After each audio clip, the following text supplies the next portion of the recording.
Hello नमस्कार दोस्तों, आप सभी का हमारे चैनल पर बहुत बहुत स्वागत है। यदि आप हमारे चैनल पर पहली बार आए हैं तो मैं आप लोगों को बता दूं कि मैं अपने चैनल पर यूपी पीसीएस 2021, आरओ एआरओ 2021 और यूपीएससी की तैयारी करा रहा हूं। और हम पढ़ रहे थे भारतीय इतिहास के अंदर हम पढ़ रहे थे वैदिक समाज। तो वैदिक समाज के बारे में हम अपनी वीडियो को आगे बढ़ाएंगे। जो मेरी पिछली वीडियो थी उसमें मैंने धार्मिक जीवन और कुछ देवताओं के बारे में आप लोगों को बताया था, और आज की जो वीडियो है इसके अंदर भी हम बहुत ही महत्वपूर्ण कुछ जो फैक्ट है, ऋग्वैदिक काल के अंदर जो पदाधिकारी मिले हैं उस समय की कानून व्यवस्था कैसी थी, कौन कौन से मुख्य पद थे उस समय, उस पर बात करेंगे। तो दोस्तों चलो शुरू करते हैं आज की वीडियो। यदि आप नए हों तो हमारे चैनल को सब्सक्राइब जरूर कर लें। तो जैसा आप स्क्रीन पर देख पा रहे हैं, वैदिक काल हम शुरू कर रहे हैं आज, वैदिक काल। और सबसे बड़ी बात मैं आप लोगों को बता दूं कि ऋग्वैदिक काल या उत्तर वैदिक काल, इन सब को, ऋग्वैदिक जो काल है उसको जानने या उसको पढ़ने का हमारे पास एकमात्र स्रोत है, वह है ऋग्वेद। ऋग्वेद के अंदर जो भी हमें डाटा मिलता है, जो भी इन्फॉर्मेशन मिलती है, उसी से हम ऋग्वैदिक काल का इतिहास पढ़ते हैं।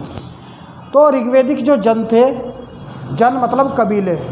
ऋग्वैदिक काल में क्या था, जो आर्य थे, जो बाहर से आकर आए, वो छोटे छोटे जन या कबीलों में रहते थे, और वे कबीले आपस में संघर्षरत थे, हमेशा एक दूसरे से लड़ते रहते थे। तो ऋग्वेद के अंदर सबसे जो महत्वपूर्ण संघर्ष था उसका नाम है दशराग्य युद्ध। ऋग्वेद में हमें एक महत्वपूर्ण संघर्ष का नाम मिलता है, उसका नाम है दशराग्य युद्ध। दशराग्य जो युद्ध है वो परुष्णी नदी, जिसका आधुनिक नाम है रावी नदी, के तट पर हुआ था। और ऋग्वेद के 7वें मंडल में इसका उल्लेख मिलता है कि कौन से मंडल में, 7वें मंडल में।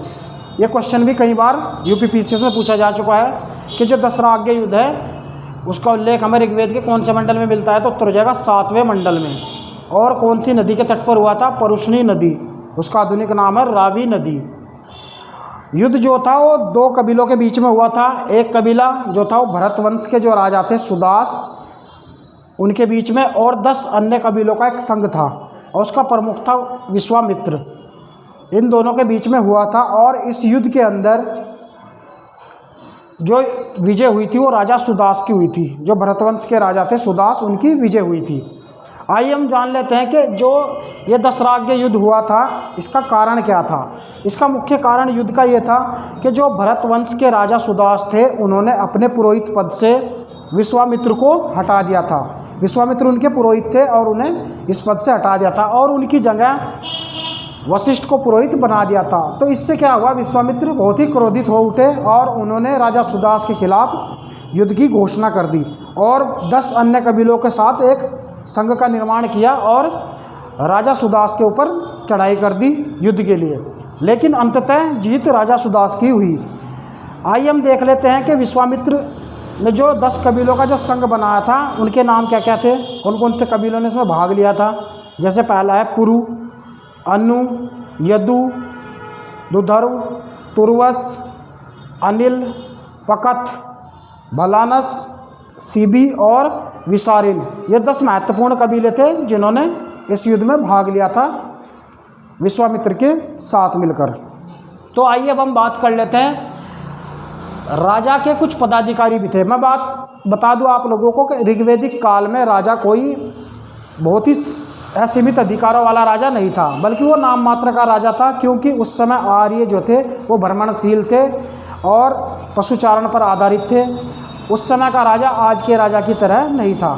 और राजा सिर्फ जो कबीले का मुखिया था उसको राजन कहा जाता था, और ना उसके पास कोई ऐसी स्थायी सेना थी, बस उसके कुछ पदाधिकारी थे जो उसकी सहायता करते थे। जैसे देख लेते हैं हम कुछ इंपॉर्टेंट पदाधिकारियों के उल्लेख हमें ऋग्वेद में मिलते हैं। जैसे कि पुरोहित। पुरोहित सबसे महत्वपूर्ण था। क्यों था महत्वपूर्ण? क्योंकि ये राजा का शिक्षक था, मित्र था, गुरु था, दार्शनिक था, सलाहकार था, पथ प्रदर्शक था, ये सभी था। मतलब राजा के लिए सबसे इम्पोर्टेंट उसका पुरोहित ही था। उसका प्रदर्शक था, गुरु था, शिक्षक था, सलाहकार था। और यहाँ तक कि जब कोई युद्ध होता था उसके साथ वो युद्ध में भी जाता था सलाह के लिए। तो इसलिए बहुत ही महत्वपूर्ण था पुरोहित का पद। एक महत्वपूर्ण हमें पद मिलता है सूत। सूत का मतलब होता है रथ को हाँकने वाला। जो रथ को हाँकता था उस समय सूत बोलते थे। एक हो रहा है कर्मरा, ये धातु कर्मी थे कर्मरा। पूरब, दुर्ग रक्षक को कहा जाता था पूरब। एक शब्द और मिलता है स्पश।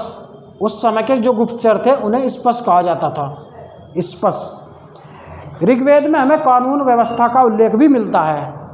कानून व्यवस्था जैसे उग्र, पुलिस के लिए, उस समय की जो पुलिस थी उसके लिए हमें उग्र शब्द मिलता है। और एक शब्द और मिलता है ऋग्वेद में जीवग्रभ। जीवग्रभ मतलब अपराधी को कहा जाता था, जैसे कि चोर हुआ या कोई भी अपराधी होता था उसको जीवग्रभ कहा गया है। राजा के पास कोई स्थायी सेना नहीं थी, लेकिन जब युद्ध का समय होता था तो कबीले की छोटी छोटी टोलियां आपस में मिलकर अस्थायी सेना का रूप ले लेती। इसका उल्लेख भी हमें ऋग्वेद में मिलता है। जैसे युद्ध के समय अस्थायी कबीलाई टोलियां थी जिन्हें गण कहा जाता था, गण।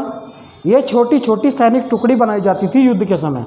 जैसे हमें 2-3 नाम मिलते हैं, सर्द, वरात और गण। ये अस्थायी सैनिक टुकड़ियाँ थी जो युद्ध के समय राजा की सहायता करती थी। तो ये कुछ बहुत ही महत्वपूर्ण पदाधिकारियों के हमने उल्लेख किया। दशराज्ञ युद्ध को मैंने समझाया। तो हम वैदिक काल को अनवरत रूप से आगे बढ़ाएंगे। तो अगर आप लोगों को ये वीडियो अच्छी लगे तो हमारे चैनल को सब्सक्राइब कर ले और हमारे चैनल से जुड़ जाए, क्योंकि मैं आप लोगों को इतिहास की बहुत ही उम्दा कला से देने वाला हूँ। तो वीडियो देखने के लिए बहुत बहुत धन्यवाद। Thank you so much.